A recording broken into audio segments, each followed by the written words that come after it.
Rolling into this rivalry week, there's a different kind of electricity surrounding the Eagles, the type of atmosphere that makes every fan feel like something bigger is coming. And a lot of that starts with the return of the Kelly Green look on the road, a visual reminder of an older, tougher era that shaped the identity of the franchise. Seeing that color again in a matchup as intense as Eagles versus Cowboys brings a spark of nostalgia, but also adds a layer of confidence, almost as if history itself is stepping onto the field in Arlington. And with everything that this game means for the standings, the momentum and the pride of two fan bases queuing up behind their teams, it is impossible not to feel the weight of what is about to happen. What makes this matchup even more fascinating is how completely oppostos these dois times vem esse appresentando. The Cowboys enter this week with an offense that has been firing at full power, operating like a machine that rarely stumbles. Their quarterback has been delivering the ball quickly, receivers are winning routes, the line is holding steady, and the ground game comes alive exactly when they need it. Whether it is explosive plays or slow, methodical drives, they have shown the ability to adapt to almost any defensive look, and that adaptability temperado, atake, que pode castigar qualquer defesa, que vassal por segundo. It is the kind of unit that forces you to be perfect from the opening snap. On the opposite side stands an Eagles defense that, right now, might be the toughest group to score against in the entire league. This unit has reached a level of timing, confidence, and physicality que lembra aqueles anos, que a defesa de Cidia jogos sozinha.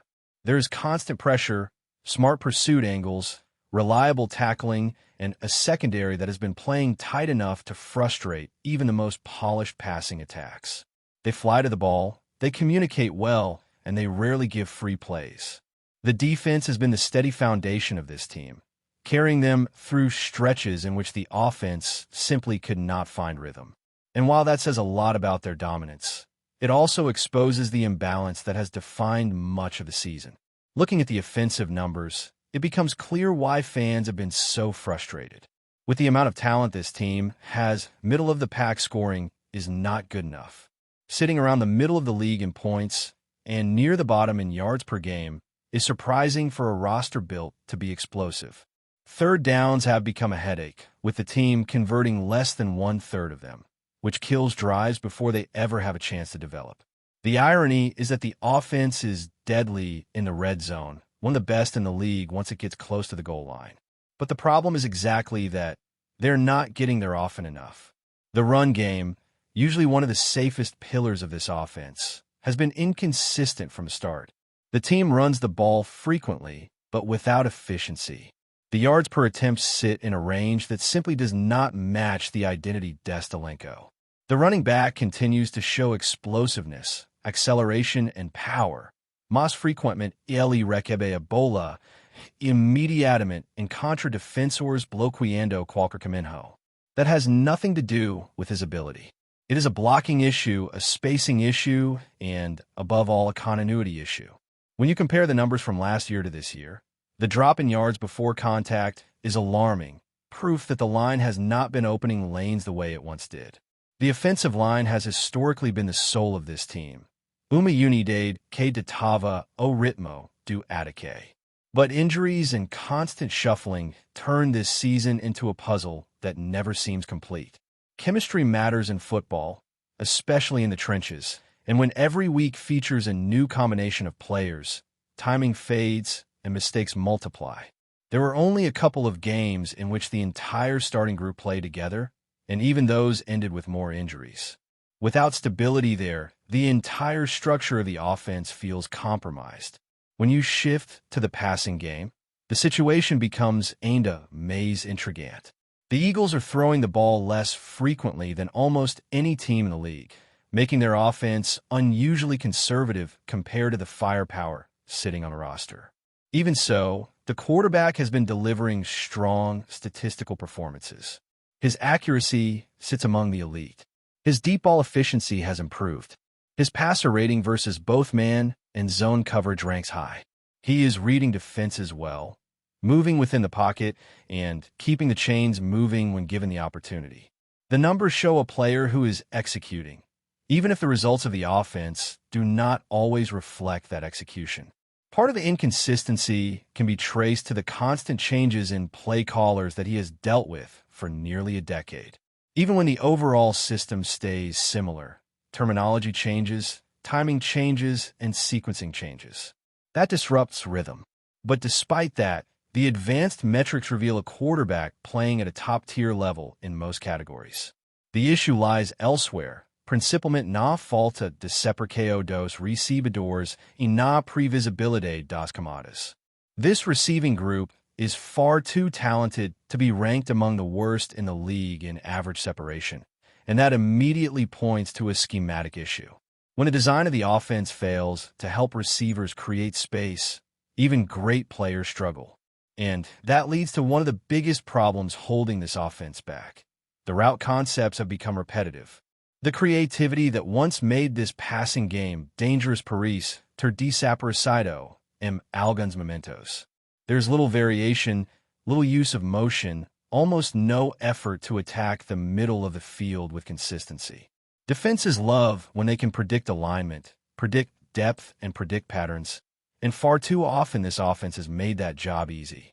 In previous seasons, you would see receivers lining up inside and outside, crossing the field, working layered concepts, and finding open space in all three levels. This year, much of that variety seems to have faded. Comparisons to earlier seasons make it obvious. Routes that once produced big plays simplesmente não estão aparecendo no mesmo ritmo. Movimentos pre-snap que ajudavam a criar mismatches, raramente saídas. Wide receivers que antes eram poucas movidas agora estão mais estáticos nas formações. And with that stagnation comes predictability, and with predictability comes inefficiency. All of this brings us to the real turning point of this discussion, because there is a deeper reason behind why this offense keeps stalling, something that goes beyond numbers, beyond charts, and beyond simple execution. And the deeper issue becomes clear the moment you start watching how this offense lines up and how each route unfolds.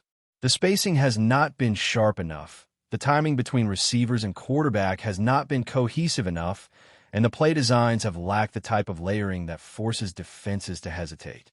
That hesitation is crucial because every great offense creates doubt in the mind of the defender. When a defender hesitates for even half a second, windows open, lanes develop, and big plays appear.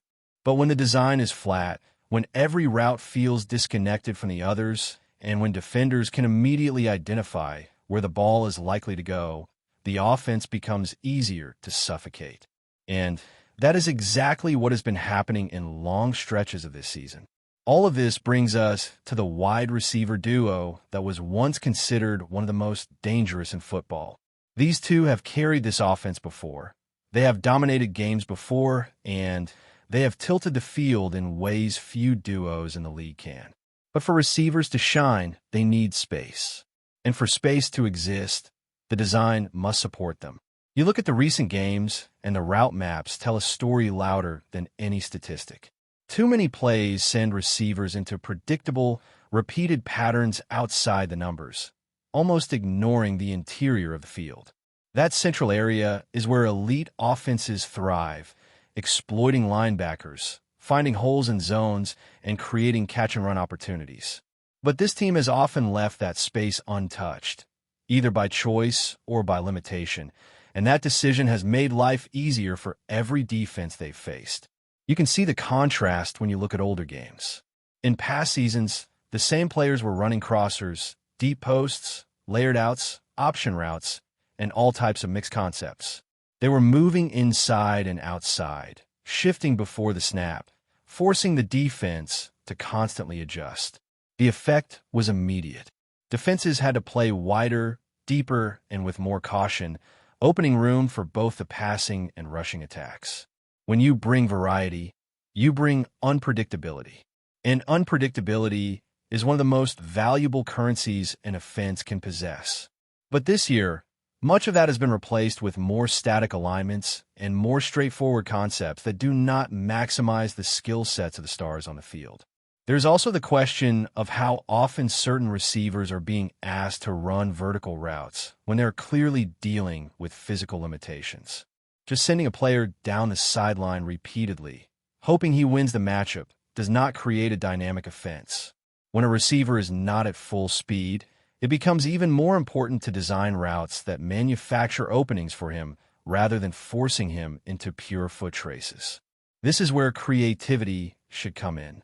Shallow drags, quick hitters across the middle, rub concepts, stack formations, orbit motions, and a wider variety of breaks could give this offense back the rhythm it desperately needs. But these adjustments have not appeared with the consistency that this roster demands.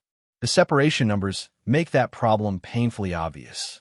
When your average separation is among the lowest in the league despite having players who have historically excelled at getting open, the mistake is not individual effort. It is structural. It is schematic. It is an issue of route combination, spacing, releases, and timing. These are coaching problems, design problems, rhythm problems. And when those problems persist, even elite quarterbacks can look ordinary. Not because their talent diminishes, but because the structure around them does not amplify their strengths. A quarterback can throw accurately, read defenses well, and make plays under pressure. But if nobody is creating space and nobody is being schemed open, every throw becomes a challenge. There is also the element of situational rhythm. Third downs, for example, require precision. They require a mix of creativity and decisiveness. You need options that give the quarterback immediate answers while still threatening the defense vertically. But too often, third downs in this offense have felt like shots in the dark. The predictability in alignments and routes has allowed defenses to jump on plays before they develop, forcing hurried throws, coverage sacks, or check down short of the sticks. When the rhythm collapses, the drive collapses with it. Even the run game, which should be a stabilizer, has fallen into predictable tendencies. When the blocking is inconsistent and the running lanes are non-existent, defenses gain confidence. They start crashing downhill faster. They compress the field. And suddenly, the passing game becomes even harder because defenders can sit comfortably without fearing explosive gains on the ground. Running lanes have been clogged because the offensive line has not been healthy, but also because the offense has not consistently forced defenses to widen out or respect misdirection. When the defense does not need to honor movement across the field, it can pack the box and suffocate plays before they start. Another detail often overlooked is how body language shifts when drives stall repeatedly. You can see receivers frustrated, offensive linemen glancing around, the quarterback trying to rally everyone with calm composure. But frustration in football is contagious, and when players begin pressing, mistakes multiply. Timing gets thrown off, concentration fades, and the offense starts forcing plays that are not there. This sport is rhythmic, almost musical in the way each piece must work in sync. When the rhythm breaks, even great players can look out of sync, and that leads to the true discovery behind everything. This offense has been missing identity. Not talent, not potential, not effort, but identity. In past seasons, you could point to a defining trait, whether it was the power run game, the deep shot mentality, or the clever mixing of motions and formations. This year, it has felt like the team is constantly searching for what it wants to be. Some drives show flashes of brilliance, quick slicing throws, dynamic movement, and explosive gains. Other drives look disconnected, passive and cautious, as if the offense does not trust itself to push the ball or stretch the defense. Identity matters because it gives the players a foundation to rely on. It allows them to play fast, confident, and decisive. When a team knows who it is, everything becomes easier, from play design to execution. But when identity is missing, each play feels like an individual coin toss instead of part of a larger orchestration. And that inconsistency shows up in every stat, every stalled drive, and every missed opportunity. Before we continue, don't forget to subscribe to our channel and give this video a like. Your support helps us keep delivering the latest updates on our Philadelphia Eagles. And don't be shy. Share your thoughts on the news in the comments below. The NFL universe is buzzing with a shocking development that has left fans analysts and players alike scrambling for answers. Jalen Hurts has reportedly confirmed his departure from the Philadelphia Eagles. Sources close to the quarterback suggest that the decision, while surprising, stems from a combination of personal ambitions and the ever-intense pressure of the NFL spotlight. The Eagles' faithful, who had come to rely on Hurts' dynamic playmaking and leadership, are now left in a state of disbelief, with speculation already running wild about what this could mean for the franchise's future. Inside league circles, whispers hint that several high-profile teams are already circling, eager to secure one of the league's most electrifying quarterbacks. While details remain murky, the rumor mill suggests that negotiations could shake the balance of power in the NFL, potentially igniting a quarterback carousel that could redefine rivalries across the league. Analysts are debating not only which team could make the bold move to acquire Hurts, but also what the Eagles' strategy will be moving forward. Will they pursue a veteran presence to fill the void, or take a gamble on a rising star from the draft? The uncertainty is only fueling the chatter. Fans have taken to social media to voice their disbelief, posting tributes to Hurts' tenure with Philadelphia and speculating on where he might land next. The quarterback's combination of poise, athleticism, and clutch performances has made him a coveted asset, and his departure could trigger a wave of roster adjustments, trade rumors, and draft recalculations throughout the league. Coaches, executives, and commentators are all weighing in, dissecting the potential implications on team dynamics, playoff prospects, and even long-term salary cap strategies. As the rumor grows louder, one thing is clear. Jalen Hurts leaving the Eagles is not just a headline. It's a seismic event in the NFL landscape. Every play, every decision, and every passing glance now carries the weight of uncertainty. The only certainty is that the league is about to enter a period of frenzy, debate, and endless speculation. Hurts' next move, wherever it may be, promises to be one of the most captivating stories of the season, and fans everywhere are holding their breath, wondering which franchise will rise to claim this transformative quarterback. That's it for this update. If you enjoyed the video and want to stay updated with exclusive news about our Philadelphia Eagles, be sure to subscribe to our channel and hit that like button. We can't wait to hear your thoughts in the comments. See you in the next video.